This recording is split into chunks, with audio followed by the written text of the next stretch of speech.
Tere hommikust! Mul on nii hea meel siin täna olla.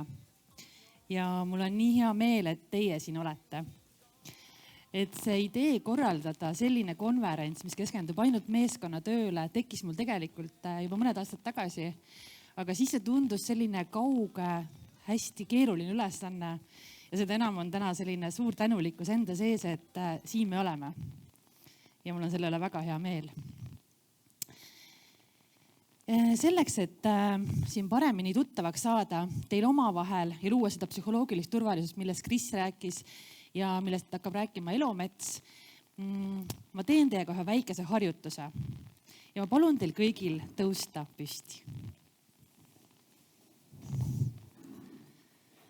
Ja ole hea, püsti tõustes juba proovi endale leida kaaslane. Keegi, kes on sinu laudkonnas, võib-olla kõige lähem selline kaaslane. Ja kõigil on kaaslased olemas, eks?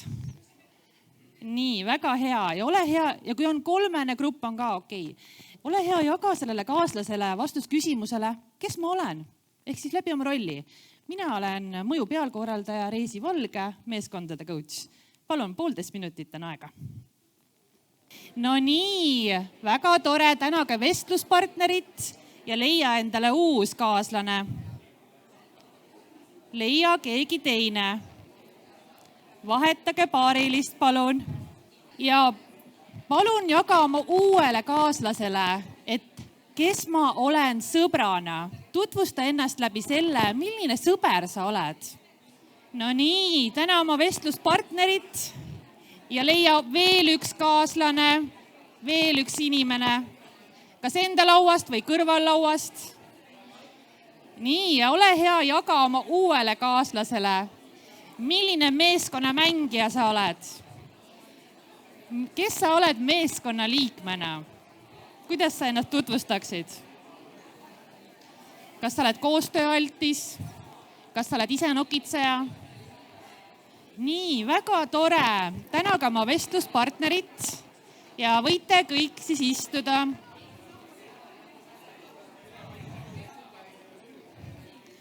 Kui olete ära jaganud, võite istuda.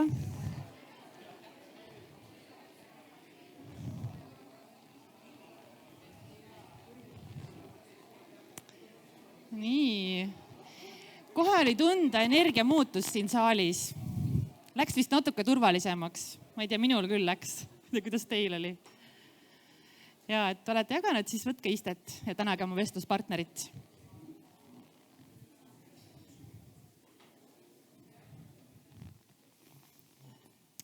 Taga on veel laud täiesti jutuhoos. Nii, aga siis ma räägin natuke endast. Kui ma olin väike, siis mul oli kogu aeg üks tunne. Kas keegi on tundnud, et te ei kuulu siia, kus te olete? Te ei kuulu siia meeskonda, siia perekonda, siia riiki, siia linna. Et see ma ei kuulu siia tunne on tegelikult meil hästi tuttav. Ja noorena ma, ikka väiksena, eks ma tundsin kogu aeg, et ma ei kuulu siia perekonda, kus ma olen, sest ta oli klassikaline selline minu ajastu inimeste probleemid, eks lahutused, sellega kaasnevad kõik sellised probleemid. Ja ma tahtsin kogu aeg ära, ma tahtsin kogu aeg Eestist ära minna. Ja mul avanes võimalus minna Soome õppima ja tööle ja ma elasin seal päris pikalt. Et kui Soome peale mõelda, siis ta on ju heaolu ühiskond, seal on, kõik on võrdne. See tundus selles mõttes väga-väga hea valik.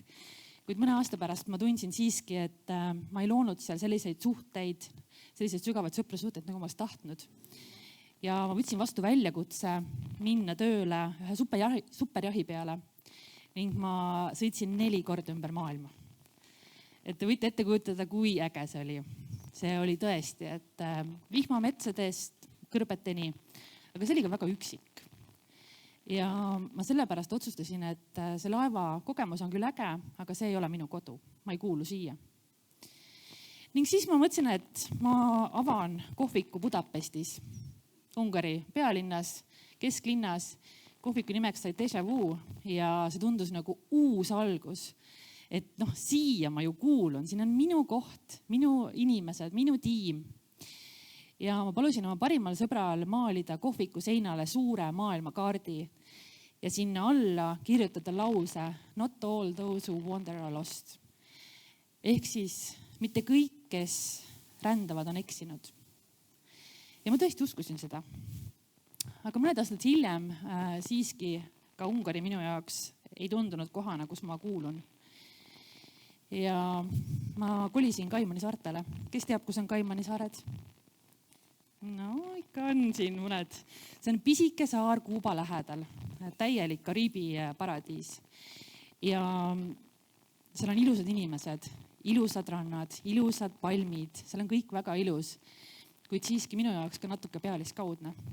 Ja seal elades ma tundsin, et ma ei kuulu siia. Nüüd ma kolisin tagasi Eestisse, kus ma sain kohe sellise kiire sissejuhatuse enesearengusse, olla juht pea 30 liikmelise meeskonnale ja sealt ka kiirtee coachingusse. Ning läbi nende coachingu õpete, nüüd siis juba 7-8 aasta, ma sattusin ühe raamatu peale. Marion Franklini Laser Focus Coaching, kui keegi on kunagi lugenud.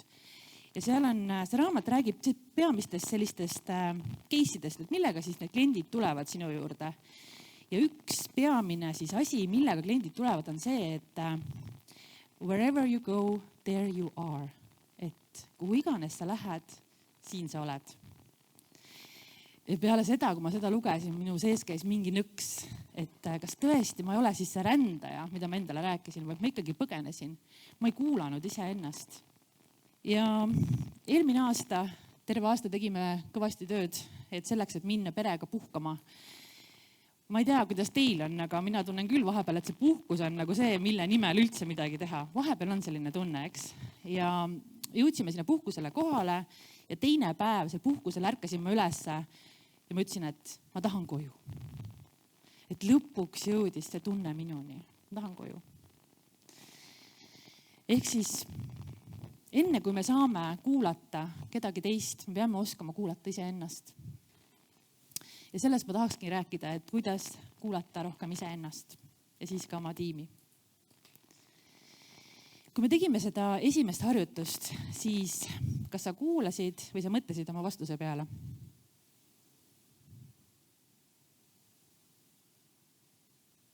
Kes kuulas?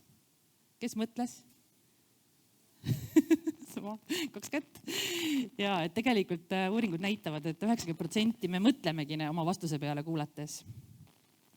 Et aga miks meil on siis nii raske üksteist kuulata? Et siin on hästi sellised tavalised põhjused, eks. Välised segajad, ajaline surve, meil on telefonid, meil on telekad, meil on Netflix, meil on Outlook, eks, et meil on nii palju sellised segajad, mis seda kuulamist päriselt takistavad. Takistab ka see, kui me arvame, me teame juba seda vastust. Et kui inimene tuleb küsimusega ja kuulamise asemel me anname talle vastuse. Kas keegi on seda töökeskkonnas kogenud, kui lähed kellegi juurde midagi küsima ja siis öeldakse sulle, kuidas tegema peab. Aga küsima võib-olla selle asemel, et öelda, kuidas tegema peab, võiks ka küsimus vastu küsida. Mida sina arvad? Soov kedagi muuta või parandada, õpetada, et see ju juhina ja ka lapsevanemana, see on ju täiesti selline tavaline asi. Me tahame parimat. Me tahame sellele inimesele, kes tuleb meie käest abi küsima või nõu küsima või lihtsalt rääkima, me tahame ju talle head. Ehk siis kogu selline soov parandada, õpetada, et see tuleb kõige paremast kavatsusest. Kuid see siiski on eeldus. See on eeldus, et selle inimese probleem või mõte või et temal oli täpselt sama asi nagu minul, aga me ju ei tea. Et eeldamisest räägib meie järgmine kõneleja Elomets natuke rohkem, aga siiski jah, et see on eeldus.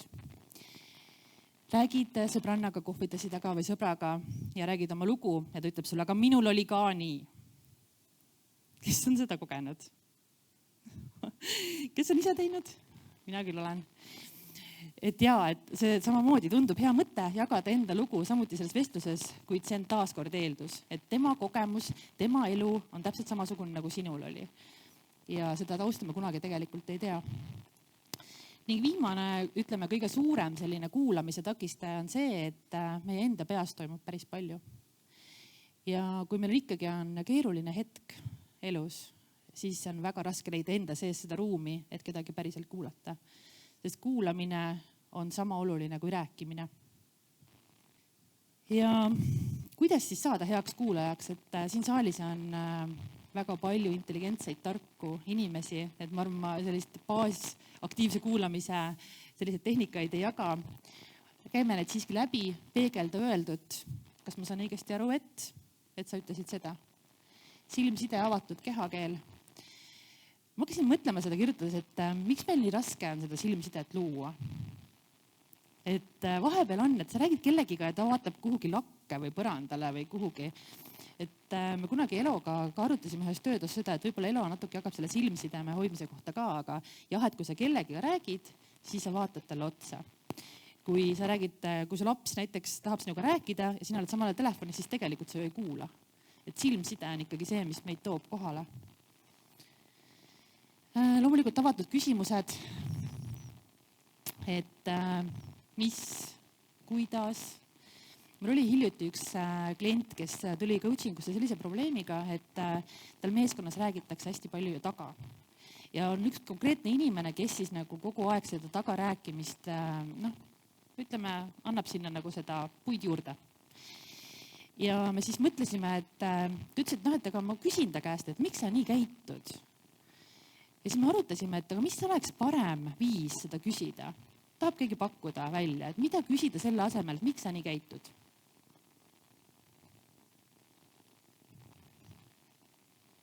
Võib julgelt hõigata. Et kui kasutada sõna mis või kuidas. Kuidas me saaks paremini koostööd teha? Ja. Või ka see, et mis paneb sind nii tundma, et sa ei saa minu juurde tulla otse rääkima. Et seal on see, kuidas me sõnu kasutame, sellel on väga suur mõju, sest iga küsimus viib meid kuhugi. Et oma küsimustega tasub selles mõttes olla teadlik. Mina sõnum on samuti hästi oluline kuulamises. Empaatia, et ikkagi me mõistame, et kui keegi tuleb mingi keerulise, olulise küsimusega, et me natukene nagu paneme ennast tema kingadesse, et ma mõistan, et sul on raske. Ma mõistan, et see oli väljakutsuv. Ja kõige suurem kuulamise tööriist on paus.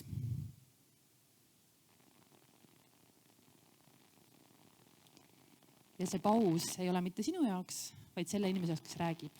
Et tema saaks rääkides oma mõtte lõpuni mõelda. Kuid ma siiski nagu hakkasin mõtlema, et töö juures ma olen väga hea kuulaja. Ma olen väga kohal 100%, kasutan kõiki neid tehnikaid, mida ma teile just jagasin. Aga ma ei tea, kuidas teil kodus on. Kas te olete kodus head kuulajad? Kes on kodus hästi hea kuulaja? 1,5 kätt tuli sealt. Et tegelikult tulebki kuulamiseks ennast ette valmistada samamoodi nagu rääkimiseks. Kui mina valmistasin tänast kõnet siin ette, ma rääkisin kõigile, kes tahtsid mind kuulata, kes viitsisid mind kuulata. Ma ainult rääkisin oma juuksurile, oma coachile, kõik, kes tahtsid kuulata. Aga kuulamiseks ikkagi me ei valmista ennast ette, sest see on iseenesest mõistetav. Et selle võib-olla võtmetegur ongi see, et valmista ennast ette, enne kui sul on mingi oluline vestlus kuulamiseks. Ja kuidas siis seda teha?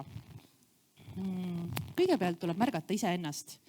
Et kui ma tean, et mul on tulemas keeruline vestlus, näiteks kas või võtame selle sama näite, et on juht, kellel on meeskonnas liige, kes siis räägib taga või tekitab sellist draamat. Ja kui ma tean, et mul on see vestlus juba tulemas, siis mis mu kehas toimub? Ma hakkan lähen ärevile, eks. Et see on ju ebamugav teema, ma ei taha talle öelda, et käitumisele on jumala raske tagasisidet anda. Kõigepealt märka, mis toimub sinu kehas. Okei. Praegu ma tunnen ennast niimoodi, et mul on siin ärevus ja natukene hirmu ja et märka iseennast. Ja Kris tegi meie küll väikse hingamisharjutuse, aga kui sobib, siis ma teeksin teiega ühe veel, mis on tööriist, mida kasutavad USA snaiperid selleks, et enne lasku enda närvisüsteemi maha rahustada. Olete minuga nõus tegema? Et jah, et okei, see on väike uuring ka. Nii, aga ma palun teil hästi mugavalt sinna istmesse, sinna tugitooli ennast seada, mõnusalt pane mõlemad jalad maha. ja lihtsalt praegu säti ennast paika. Nüüd on see aeg seda. Ja pane mõlemad käed enda põlvedele. Ja sule silmad, kui tahad silmad lahti hoida, on see ka okei. Ja hetkel lihtsalt märka enda keha. Mis sa praegu tunned? Kas on natuke elevust? Võib-olla on veel arusaamatus tunne, uudishimu, ärevus? Mida sa koged? Ja hinga minuga koos niimoodi, et ma loen 5 ja sina hingad sisse. Ma loen 5, sa hoiad hinge kinni ja ma loen 5, sa hingad välja. Ja niimoodi me teeme 2 korda. Nii et hinga sisse. 2, 3, 4, hoia. 2, 3, 4, välja. 2, 3, 4, hoia. 2, 3, 4, sisse. 2, 3, 4, hoia. 2, 3, 4 ja välja. 2, 3, 4. Ja ole hea, hoia veel oma silmad kinni. Ja skaneeri nüüd oma keha. Kuidas sa praegu tunned, kui me korraks lihtsalt viisime fookuse hingamisele? Mis on muutunud? Ja kui oled valmis, võid tagasi tulla.